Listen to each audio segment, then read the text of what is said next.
Welcome to this week's edition of SKNIS Week in Review, where we recap major government release activities for the past week. I am your presenter, Rahim Berry. Highlights for the week of January 17th to 23rd of 2020 includes: pensioners receive increase in Social Security benefits, ministerial meeting held between Caribbean leaders and U.S. Secretary of State Mike Pompeo, and the Department of Agriculture receives financing for pest control.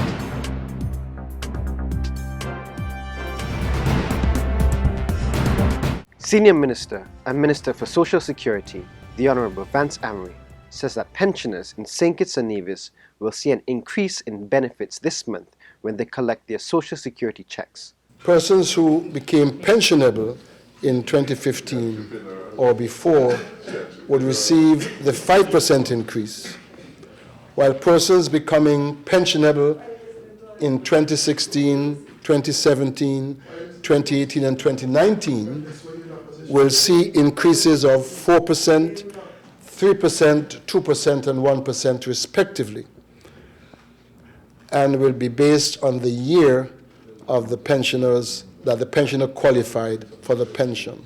Honourable Amory stated that the government is committed to ensuring that persons who receive pensions or benefits can keep abreast of changes in the cost of living. Still on Parliament, Prime Minister and Minister of Finance, Dr. the Honourable Timothy Harris, during the sitting of Parliament on Thursday, January 23rd, introduced the Virtual Assets Bill 2020, a bill that will help to facilitate the ease of doing business in a cashless society. Mr. Speaker, whether it is the blockchain, the Bitcoin, or crypto assets or virtual assets, the commonality is the use of financial technology to swiftly transfer value around the world and expedite the advent of what the governor of our central bank has been describing as the cashless society. The Virtual Assets Bill 2020 was passed in the Honourable House on Thursday, January 23rd, 2020. Minister of Foreign Affairs and Aviation, the Honourable Mac Brantley, attended the U.S. Caribbean Ministerial Dialogue in Jamaica, where a policy decision on U.S. Caribbean relations and an important bilateral meeting with his counterpart, Secretary of State Mike Pompeo, took place. During the meeting, Minister Brantley spoke about the difficult time the region is currently facing with the issues of de-risking and blacklisting, coupled with the withdrawal and reduction of correspondent banking. Minister Brantley highlighted that as a response, Caribbean countries would have made the necessary legislative and regulatory changes, but have still not had this critical issue resolved. The Government of National Unity continues to ensure that the people of St. Kitts and Nevis are placed at the forefront in order to benefit from and build on opportunities afforded to them, said Minister Eugene Hamilton during the January 17 house distribution ceremony at Phillips Village, where 19 houses were presented.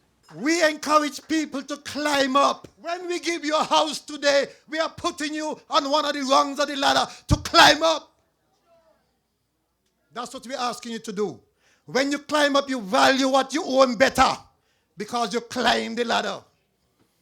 That's what we want to encourage people in this country. We bring hope and opportunity. That's why we talk about climbing, working, investing in the youth. Let them start businesses. That's what we're doing.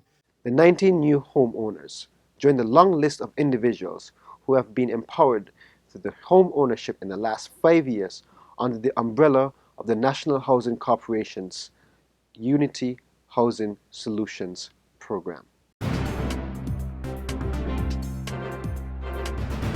The Department of Agriculture has received some much needed money to aid in its pest control measures and the ongoing monkey problem, said the Director of Agriculture, Melvin James, in an interview with St. Kitts and Nevis Information Service on January 16.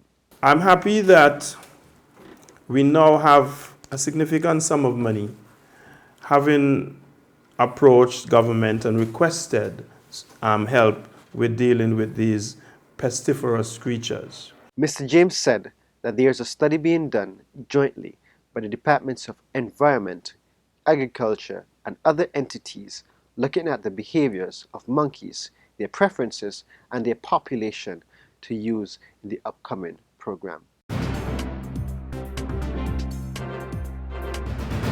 And this concludes this week's edition of SKNI's Week in Review. See you next week.